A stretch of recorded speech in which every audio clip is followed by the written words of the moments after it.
Assalamualaikum warahmatullahi wabarakatuh and salam sejahtera. My name is Shai Omar Ali and I am representing the Department of Planning, Development and Research under the Ministry of Education, Brunei Darussalam. I am a member of a team of researchers currently conducting research on the profiling of our Bruneian learners based on their dispositions, including the dispositions towards learning. Due to the complexity of this research, I will be presenting this research in 3 parts. In part 1, which will be a video, this video, I will be presenting about the definitions, the concepts, the key constructs, and the theoretical framework that underpins this research. In part 2, I will be presenting about the methodologies, the research paradigms, the data collection, the instruments, the methods of analysis that we have been conducting for this research.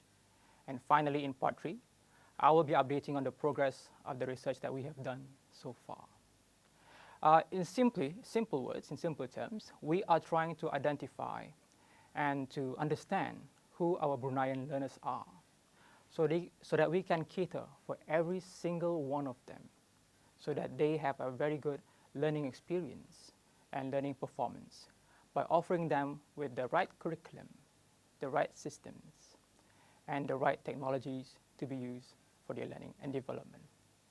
All right, we'll start with part 1 of this session. Before we begin talking about our research, we want to define what dispositions mean. And the definition of dispositions, it is not a relatively new concept. In fact, it has been existing since the 18th century, the 19th century, with the first one being from Roch, where dispositions is defined by the mind influencing one's dispositions. So it's to do with the mind. And then we have Spurzheim, who mentioned that dispositions are innate mental forces that influences one's behaviors. The key word here is behavior. Comber mentions definitions as mental functions of the brain. And then Bradley mentions definitions as a mere way of stating that when some things have happened, there will be a tendency for other things to happen. We may expect them to happen, that is, under favorable conditions. And so, as far as these tendencies are reduced to the rules, they are used properly to explain the occurrence of particular fact. So these were the definitions that were a few hundred years back. Talking about the definitions that are currently in use today, in this century and the century before us, by Katz, dispositions are habits of the mind whereby the mind tends to respond to certain situations or contexts in certain predisposed ways. And by Carr, just around 20 years ago, dispositions are situated learning strategies, plus motivation and participation from which a learner recognizes, selects, edits, and responds to all the learning opportunities that are given to them. So overall, in simple terms, dispositions are tendencies, propensities, and inclination. So that's what dispositions are: tendencies, propensities, and inclinations. In this research, we look into one of our theoretical framework being from Pierre Bourdieu, a socio-anthropological scientist from France. He mentions dispositions as a set of interplaying dispositions, which is called a habitus, meaning that every single human on earth has a set of dispositions. So each of us have a habitus. We'll talk about Bourdieu's approach later, the Bourdieusian theory. We want to relate dispositions with learning. How does dispositions play a part in learning? So we've got here, despite an extensive literature on the subject of learning, so we've got a very long list of literature in the past on learning, educational research. Very little has been written about the ways in which young people's dispositions to learning transform over time. We've got a lot of these studies in the past, hundreds and thousands of them, but very rarely any of this research cater for or tackle on or address how dispositions change over time. They are usually snapshots of dispositions. And the government of Alberta Education, as in the slide over here, mentions that learner profile describes the ways in which a student learns best. A comprehensive learner profile includes information on students' interests, learning preferences, and styles, and differences relating to gender, culture, and personality. It might also include information on students' learning strengths, needs, and types of supports that have been successful in the past. A learner profile, this is important, needs to be dynamic, as individual learners are constantly growing and changing. This is very important because learners are constantly growing and changing. So there are several ways to conduct research on profiling our learners. In fact, we can categorize them into three parts or three ways. One way is using the demographic approach. A second way is using psychographic properties, psychographic approach. And a third way is to mix them both together, demographic and psychographic traits, which are usually currently being used by many research. Let's take a look first at using a demographic approach-based research. As you can see in this diagram here, learners can be profiled based on their demographic traits. For example, their societal support, their learning environment, their academic skills and training, their cultural upbringing, their socioeconomic traits. For example, gender, age, the finances that they have, the funding that they have. So these are all traits that are given to them based on the demographic community or society. And there are many research that does this. For example, in tackling, for example, addressing curriculum or technology, they tend to have a comparative analysis between gender or among age ranges. However, the problem is when you conduct research based on demographic-based approach, demographic studies were found to be highly inconsistent and contradicting each other. For example, I remember this one research on interactive whiteboards. There are papers that say that males or boys are better learners and better users of interactive whiteboards in classroom. And then there are other research that say that females are better learners when using interactive whiteboards. So these are contradicting terms. So who is the gender, the dominant gender that does interactive whiteboards? The case is this: demographic is very, very much volatile. Even in age ranges, for example, when you are comparing the level of students' age within a class itself, certain students are more advanced or more progressive than others. This is given because that's how biology works. So demographic studies are like that. Let's move on to the second way of conducting research, which is psychographic-based approach. And there are thousands of these because we have thousands of learning theories and learning models. For example, the learning styles, MBTI, Myers-Briggs Types Indicator, multiple intelligences, Kolb's learning theory, LSIs, the lazy user model, the universal user acceptance model, UTaught. There are just so many of them. So we've got these being conducted by researchers. And usually, the research contains, the title contains that they're using, for example, SAMR, or they can using, for example, a VAK model or VARK model or multiple intelligences. So yeah, for the past 20, 30 years, educational research studies have been focusing on this very particular and specific learning models. However, and this is based on the review of the literature, of this many literature, a majority of psychographic-based studies use models that are predetermined, narrow, and no recognition of the dynamicity, yeah? When we go talking about dynamic key construct here, the dynamicity and diversity of dispositions. The issue here is this: when you're conducting research based on learning models, you already have a predetermined set of taxonomies that you want to shoehorn or pigeonhole these learners in. For example, if you're using the VAK model, you have the visual learner, the auditory learner, and the kinesthetic learner. So you want to pigeonhole thousands and thousands of students into just 3 types of learners. And this is very, very much determining who the learners are. Let's move on to the third type of research, which is mixing the demographic and psychographic properties together. Usually, this is almost the best way to do it. But at the same time, most research tend to refer to 1 or 2 or 3 learning models and not more. So we have these combinations of societal support, biological traits, socioeconomic status, and then we've got learning styles and passions and learning habits, study habits, temperament, and grit. So these are all combined together. So We've conducted several pre-pilots on doing this, but the problem with using psychographic and combining all these together, for example, this sample visualization here, we're combining different learning models, different learning approaches.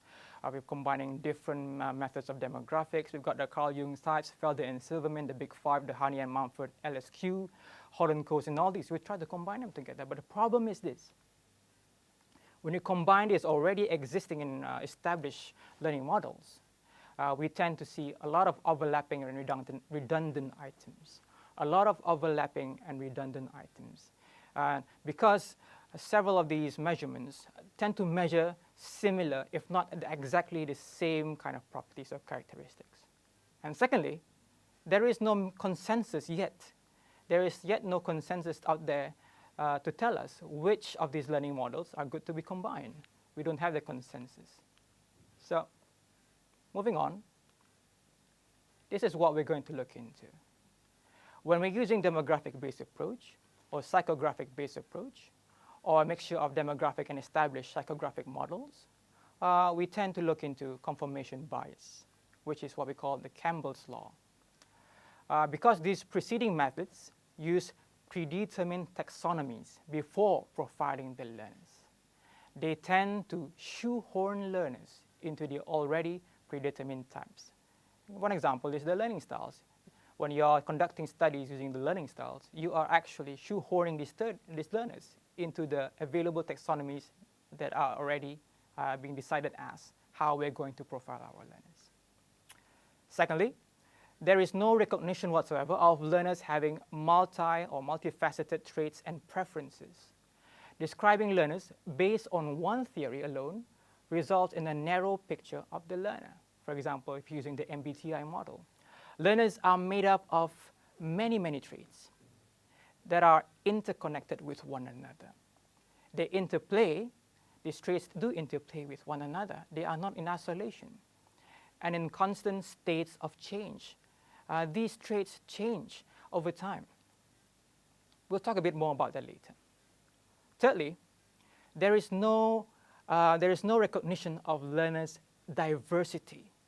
Learners are not perpetually visual learners, if you're using the learning models, learning styles, or extroverts, or INFP or ENTJ personality. Learners are not perpetually these types of learners, because learners dynamically evolve. They dynamically evolve as they interact with the learning. Over time, for example, when they progress, when they grow up, they would change from being an extrovert to an introvert, or back to an extrovert. And then these changes happen over time. So learners are dynamic. That is what we understand. Fourthly, there is a limited consideration of learners' heterogeneity. Heterogeneous. That's the key word here. Heterogeneity, heterogeneous. Realistically, learners cannot all be bound into just 4 learning styles. For example, if using the VARK model, hundreds and thousands of learners cannot just be bound or narrowed down to 4 types of learners. That is very much what I call illogical. Or 8 multiple intelligences, for example, musical intelligences or performance intelligence. So you cannot shoehorn these learners into 8 types, or even 16 personality types, for example, the INTJ, ENFJ, and all that, using the Carl Jung's method and all that. So we've got hundreds and thousands of learners. How are we able to narrow them down into this specific determined number of learner types? And these established models, there is not a lot of leeway in terms of trying to expand them into more detailed and more descriptive and more granular types. For example, the VAK model. How do we know what kind of visual learners are in the visual learner type itself? All right? So this taxonomization method is very much too deterministic. It's just too deterministic. So what we need to do, what we want to do, and what we aim to achieve is we want to create a more informed and usable profiling model for our Bruneian learners. To look into Campbell's law, we want to minimize Campbell's law or confirmation bias. A profiling mechanism with a comprehensive and all-encompassing taxonomy system. That is what we want to create. A comprehensive and all-encompassing taxonomy system that is informed by the learner population. From the learner, we learn from them what types of categories or types are there from the learners, rather than from the researcher perspective. For example, if I wear the researcher hat and I would push into research that's using, for example, the MBTI model, Myers-Briggs Types Indicator, I've already set myself to identifying the learners based on my established learning model. So that's from the perspective of the researcher. What we want to have is we want to create a taxonomy that is informed by the learners that we are trying to identify the profiles from. Secondly, we want to recognize that learners have multifaceted and interplaying dispositions, meaning that a profiling mechanism that we want to create that encompasses learning styles, study habits, personality types, digital literacy, technology acceptance, and other models to generate the complete picture of the learner, the very complete picture of the learner, because all these different characteristics and dimensions, they interplay, they interconnect, they influence one another.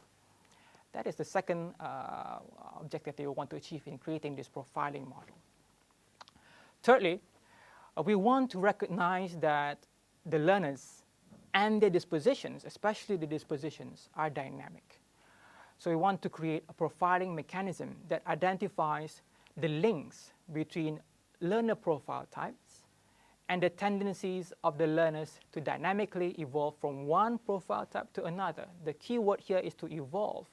In established learning models, for example, MBTI, multiple intelligences, VK model, the learning styles, and all these, they do not overly or explicitly mention how do learners move from one learner type to another. It is a very snapshot rendition of who the learners are. For example, a visual learner. How can a visual learner evolve into a kinesthetic learner? What are the factors, what are the methods that would affect that? So we want to create a profiling mechanism that is very flexible, that is very loose in terms of being able to but identify and to suggest that learners move from one type to another. And we are able to track that progress. So that's what we want to achieve. Fourthly, we want to recognize that learners are heterogeneous. So learners' heterogeneity. So a profiling mechanism that you want to create that has a basic profiling map. For example, if you want to create a taxonomy of 64 learner types, you have a taxonomy of the 64 types. But it is also capable of being expanded and extended into a more detailed subtypes. For example, 64 can in turn become 15,625 computable types. If we have the technology that we have today, especially with artificial intelligence and machine learning, this is very much achievable in the near future.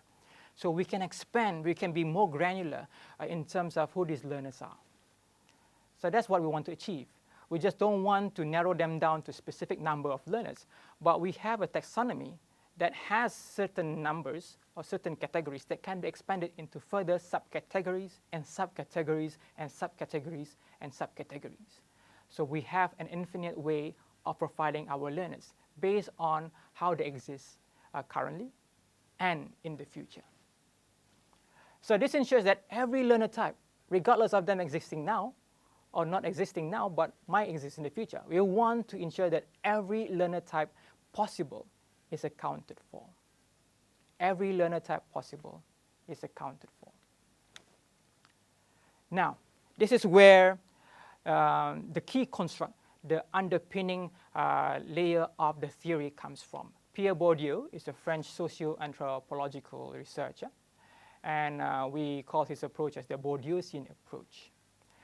During the study, the pilot, and all the research that we've done beforehand, we look into other philosophers and other scientists and other scholars, for example, Derrida, Habermas, Foucault, Lacan. But we look into Pierre Bourdieu because Pierre Bourdieu has this very interesting approach to understanding dispositions. And dispositions is in fact one of his key constructs, dispositions. So Pierre Bourdieu refers to a set of dispositions that everyone has on this earth as habitus. That is his key construct, habitus. Every single one of us have a habitus type, regardless of from different ethnicities or different geographical areas. For example, I am in Brunei and I've never experienced rowing, let's say, the boats in the Amazon. So, but I do have that disposition skills. It's just that for that disposition, I have zero knowledge of how to row a boat on the Amazon. And I might have aversions towards rowing boats in rivers. Whereas those who live, for example, in Brazil, perhaps in their rural areas, because they live their daily lives rowing boats on the Amazon, for example, their dispositions for that particular dimension would be very high because they prefer those kinds of transportation. Whereas I have never had experience in that, but that disposition dimension is still existing in my habitus. So that's what it is. Every single person on earth has this set of dispositions that we all share. The difference is just a matter of how extensive we are in that disposition dimension, or rather how insignificant we are in that disposition dimension. Another, in addition to that, we want to find out if any of these dimensions are very significant to being a learner. So that's what we are here to find out. In our research, we want to figure out which of these dispositions are very much impactful or significant to identifying who our learners are. All right. For Pierre Bourdieu, mentions that habitus comprises of, and this is a very much what I call this a phrase that he uses, comprises of a structure, and structuring structure. A structured and structuring structure. Let's go through all these structured, structuring structure. Structured meaning by one's past and present circumstances, the demographic properties, the demographic characteristics. For example, the upbringing, being in a family that is very supportive or not supportive, having parents who are supportive, or having the funding, the financial budget to be able to make do with a lot of things in life. So these are the structure, the present circumstances that they live in and the history that they have. Then we have structuring, in that one's habitus helps to shape one's present and future practices. So we go back to habitus, what habitus means. Habitus is a set of dispositions, so that's a structuring part. So one's set of dispositions helps to shape one's present and future practices. For example, if I was, let's say, if I was a very avid Apple phone user, an iPhone user, I would be more predisposed towards using Apple technologies, for example. If I like, let's say, rice over potatoes, I would prefer meals that are in the format of having rice and some side dishes, as opposed to potatoes with some side dishes. So that's what we have in terms of how our sets of dispositions with preferences, inclinations, tend to script what we prefer in terms of our practices. And then thirdly, we have the structure. Structure in that it is systematically ordered rather than random or unpatterned. We live in this world with dispositions and with inclinations and aversions and preferences that script the way that we live. For example, the way that we go to work, the way that we walk around places like buildings that we are familiar with, what we do at home. That is why there is this saying that, oh, you are being so random. When someone is being so random, yeah, they can be random. They're doing something that they naturally would not do as a habit. But we cannot stay random all of the time. Random is something that is very much something that we do not a lot in life. We live a life that is in a pattern and structured way. For example, what time do we go to sleep? Or what time do we wake up? What do we have for lunch and breakfast? How do we eat them? So we have this pattern way of living. Our habits, that's what they say. So that is structure. All right. So habitus, in this sense, focuses on our ways of acting, feeling, thinking, and being.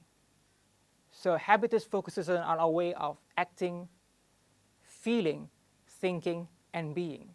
Just imagine that you are a student, a learner. So how do you, when you are in this learning system, how do you act? How do you feel? How do you think?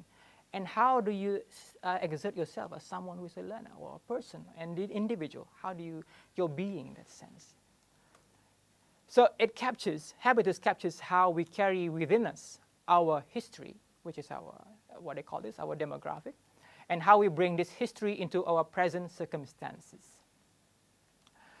And how we then make choices to act in certain ways and not others.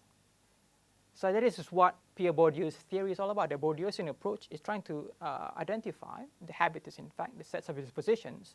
We know that we have dispositions that influence the way that we live our daily lives. And this applies as much in the learning system. As a learner, our learning habitus, as a learner habitus, how do we act, feel, think, and become in the learning system? All right? All right, moving on. So this is going to be, we're going to, again, still going to focus on this four, what I call this, four process: acting, feeling, thinking, and being. Over here, we have this equation. Now we know that dispositions, every single one of us have dispositions. And we know that we live in circumstances. Circumstances of, for example, going to work or going to study or having to, or being able to, circumstances is our, for example, demographic, who we are in the family, who we are in the society, in the socioeconomic status. How well do we use technology? What technologies do we own? What other things do we own? What are we being exposed to? Those are our circumstances. Right now, I am in the studio recording this video. The circumstances that I am in, I've got a lingo at my back, a lingo background. I'm sitting on a chair.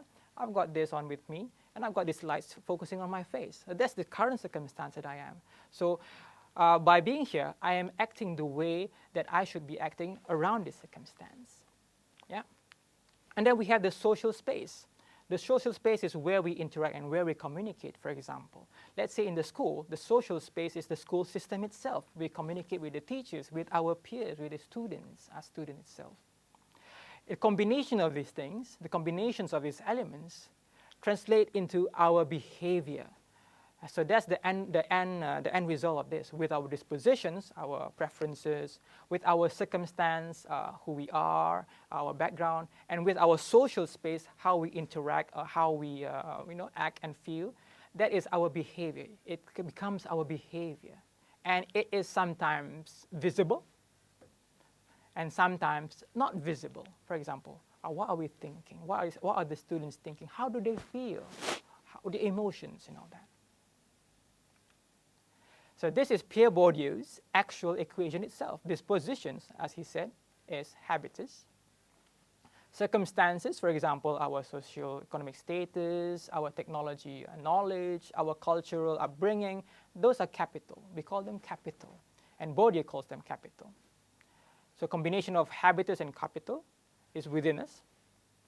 And the feel is the one that we live in, the one that we are experiencing. For learners, that will be the school system when they go to school, when they go to their classroom, or when they go to the virtual learning environments. That is beyond them. The habitus, the dispositions, the capital, their demographic background, that is within them, that embodies them. And then you add to that the space that they're with, the field that they're in, for example, the schools and all that. The combination of all these becomes their practice, the behavior, the everyday practice. What are their habits? What do they tend to go for? What do they tend to not go for? So it's not just about disposition. It's a combination of dispositions and capital and feel that eventually results in how they practice their daily lives, and for learners, how they practice their learning. All right. Now we're going to be more granular about this. We're going to first talk about capitals. I'll try to breeze through this one because this is itself something that might require its own presentation.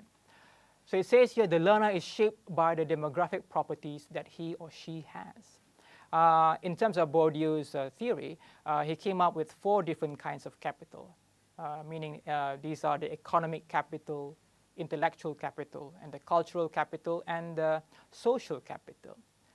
And recently, another set of researchers have included, because we are in this era of technology, technological capital. So there are 5 identified capital types.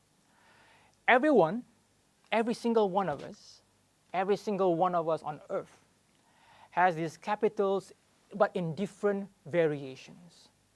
These capitals, but in different variations. The combination of these capitals influence a learner's set of dispositions towards many interactions in life, including learning. I will just give a few examples here. For example, economic capital. If you look at the visualization here, economic capital, and then the arrow points to funding. If you have the money, your economic capital is very, very much healthy. If you have the money, the funding, then you can fund the intellectual capital more than those who have less money in that sense. For example, you can buy high-end devices. You can go to courses out there that are expensive, but providing you with ways to expand your intellect. And then from intellectual capital, if you're already intellectualized, for example, especially in areas of technology, then that adds on to techno capital, the knowledge of using technology. Cultural capital. For example, if you live in a culture that is about saving money, for example. So that's embodied. Your economic capital shows, in cultural capital, you like to save money, so that translates to your economic capital, because when you save money, you have more money. And cultural capital is also intellectualizing. For example, if you live in a culture that emphasizes on street smart or being able to solve problems, that intellectualizes you and translates to intellectual capital. So these are all capitals that we all have, but in different variations and different degrees. Try it out. Think for yourself, what are these capitals to you? How do they align or measure with you as someone, as a person? So this is what we want to do for learners as well. We want to see what are the different variations that we have in our learner population or learner demographic.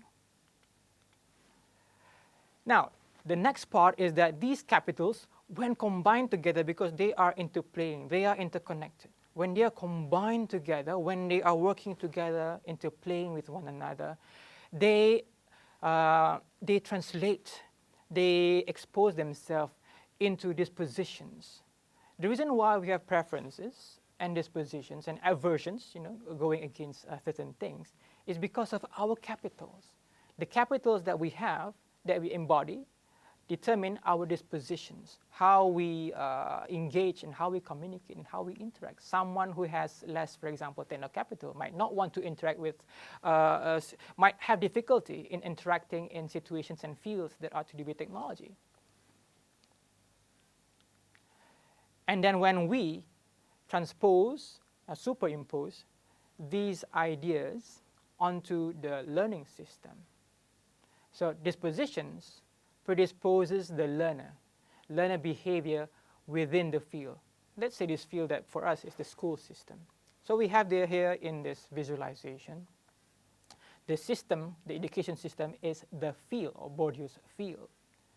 So we have our dispositions interacting with the field. This is called the modus operandi.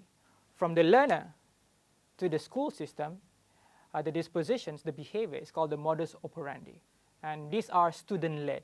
The learner already has predetermined dispositions, and the system has to adapt to them. The system has to adapt to them. We have different kinds of learners, different types of learners with different disposition types.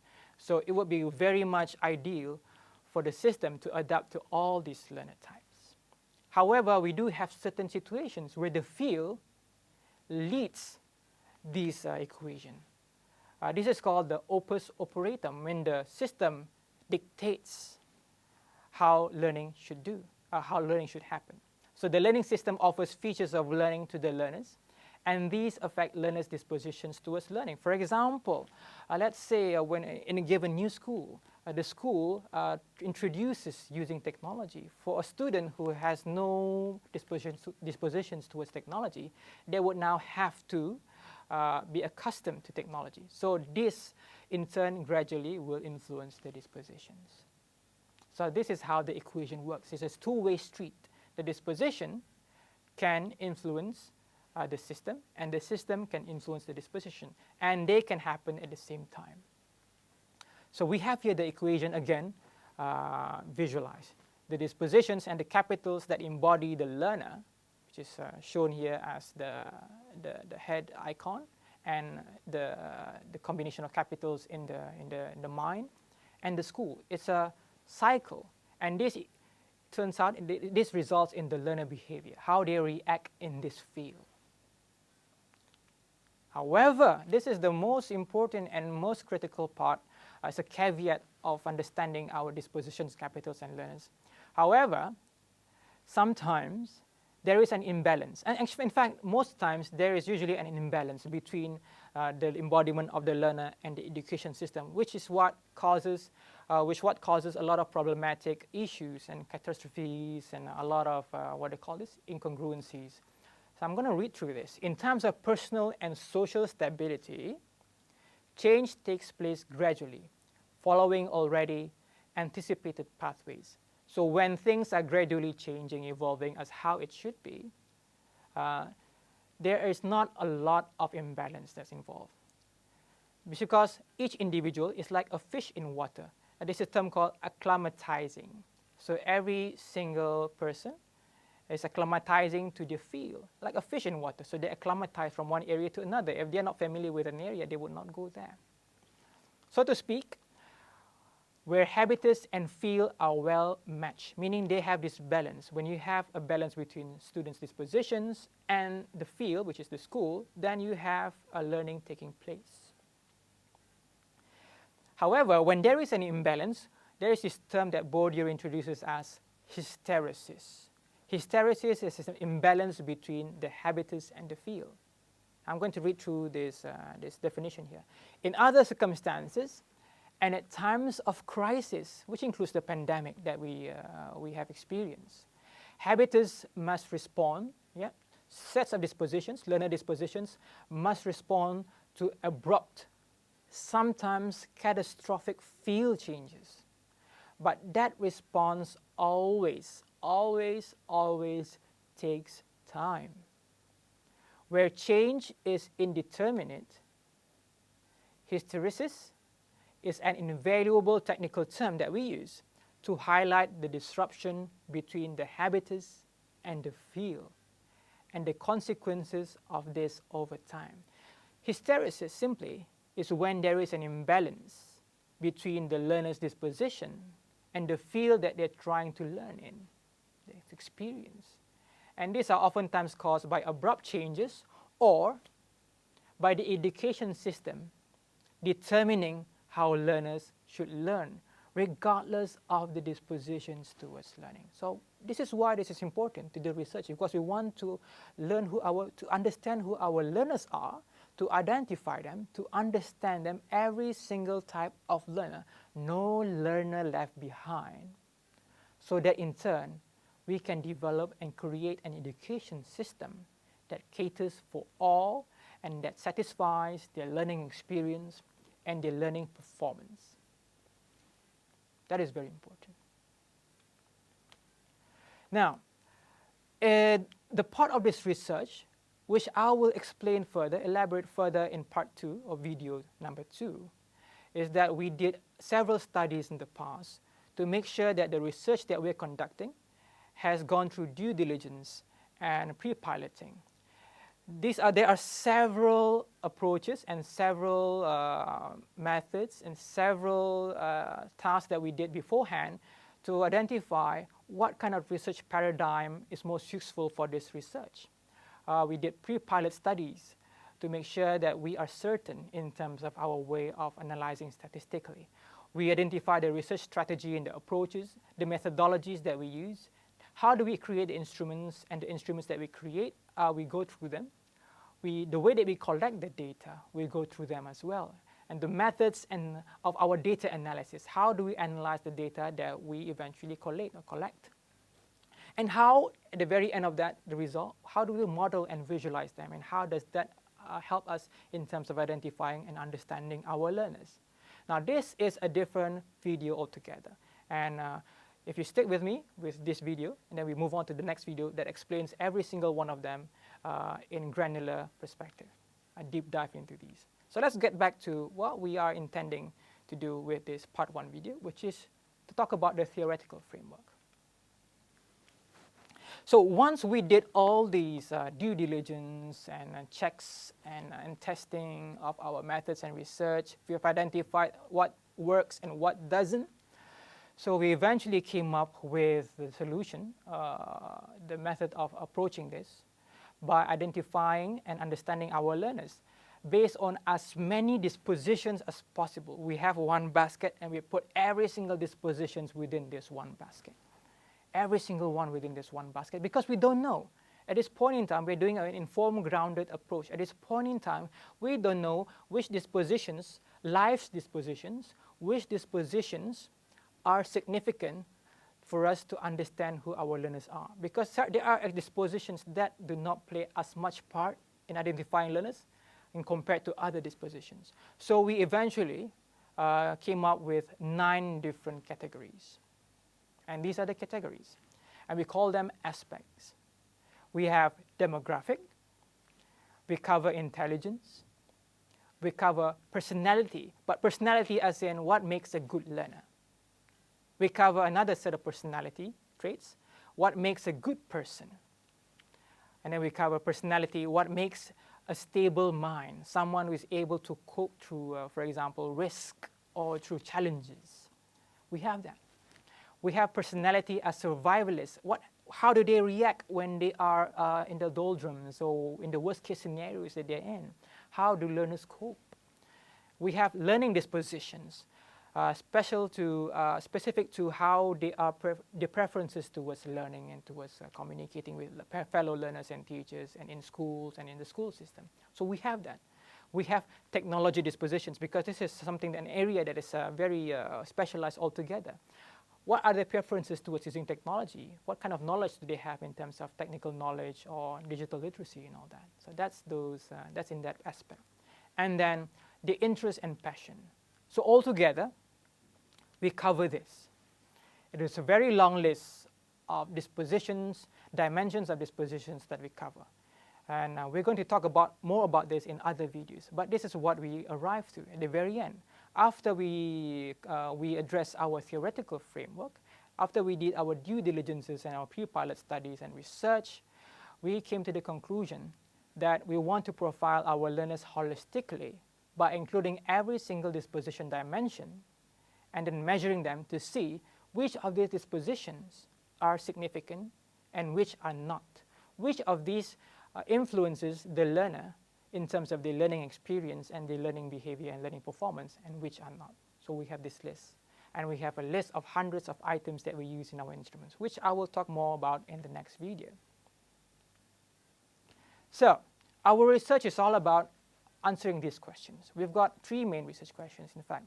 1, we want to profile our Brunei learners, because at this point in time, we are yet to have a dossier of who our learners are. We tend to provide them with curriculum, we tend to provide them with devices, with methods of learning, but we don't have as yet a record of who our learners are and who our learners can be. So from this study, we expect to find out how many profile types exist in the learner population. We expect to find out which profile types are more prevalent than others. For example, we've got the outliers, and we've got, for example, a very big demographic of this particular type. So we don't want to isolate the outliers, the exceptional cases, because we want to also cater for them all. We don't want to leave any learner behind, because in the future, this outlier situation might become the dominant type. We don't know. We expect to be able to profile every learner, even he or she is a single outlier. We want to do that. We try our best. Research question number 2, in what ways do learners from the same profiles, from the same type, have similar dispositions towards learning? In what ways are they similar? You know, we already kind of taxonomized them into these different profile types based on their review and their responses. We expect to see similarities of dispositions within a profile type. We expect to produce empirical data that can be used to make future decisions on macro and micro level operations. So we want to have that data. As of currently, we don't have that kind of data. So it will be very useful to have a data as such. We expect to be able to find out what combined factors or capitals make these learners similar. What makes them similar, and why are they similar? It's still a mystery to us. It's yet unknown. So this is what the research is all about. Research question number 3, in what ways do learners from differing profiles, have differing dispositions towards learning? How are they different? Why are they different? So we expect to see differences in dispositions between different profile types. We expect to produce empirical data. That's how we expect to produce empirical data that can be used to make future decisions on macro and micro level operations. Again, it's very similar to the second research question.